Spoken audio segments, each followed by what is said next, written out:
If you can get through doing things that you hate to do, on the other side is greatness. I don't stop when I'm tired. I stop when I'm done. Greatness pulls mediocrity into the mud. Get out there and get after it. You may lose the battle of the morning, but don't lose the war of the day. Know why you're in the fight to stay in the fight. And never forget that all emotional and physical anguish is finite. The more things you can do to get outside of that zone that makes you feel good, the stronger your mind is going to get. It's not fun, but now my mind is used to it. Mental toughness is a lifestyle. You build calluses on your feet to endure the road. Believe it or not, most people prefer delusion. They blame others or bad luck or chaotic circumstance. It's about what we do with opportunities revoked or presented to us that determine how a story ends. From the time you take your first breath, you become eligible to die. You also become eligible to find your greatness and become the one warrior. Your entitled mind is dead weight. Cut it loose. Don't focus on what you think you deserve. Take aim on what you are willing to earn. Life is the most brutal endurance sport of all time. If you want to get better, do the things that no one else wants to do. When you think that you are done, you're only 40% into what your body's capable of doing. That's just the limits that we put on ourselves. Everybody wants a quick fix like 6-minute abs. You may get some results from it, but those results won't be permanent. The permanent results come from you having to suffer. I was the sum total of the obstacles I'd overcome. It's funny, humans tend to hatch our most challenging goals and dreams.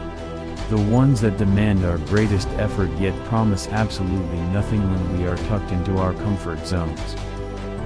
People take classes on self-help, mental toughness, breathing control.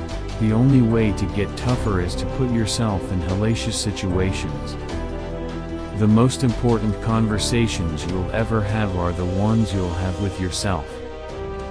The reason it's important to push harder when you want to quit the most is because it helps you callous your mind. The hard part is getting to that point, because the ticket to victory often comes down to bringing your very best when you feel your worst. You can tolerate doubt as a backseat driver, but if you put doubt in the pilot's seat, defeat is guaranteed. The bottom line is that life is one big mind game. The only person you are playing against is yourself. You must recognize what you are about to do, highlight what you do not like about it, and spend time visualizing each and every obstacle you can. In this life, we're either getting better or we're getting worse. It's about what we do with opportunities revoked or presented to us that determine how a story ends. We like to live our lives on social media with lies about ourselves about how great we are. Get to the source. Fix the problem. If you have any mental toughness, any fraction of self-discipline, the ability to not want to do it, but still do it, if you can get through to doing things that you hate to do, on the other side is greatness. Continue to put obstacles in front of yourself, because that's where you'll find the friction that will help you grow even stronger. Before you know it, you will stand alone.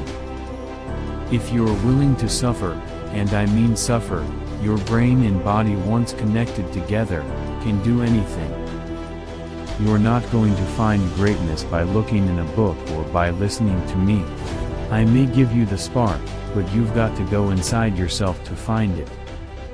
It's going to be hard work, discipline, and the non-cognitive skills, hard work, dedication, sacrifice, that will set you apart.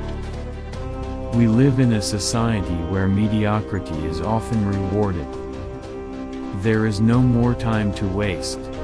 Hours and days evaporate like creeks in the desert. Everyone fails sometimes and life isn't supposed to be fair, much less bend to your every whim.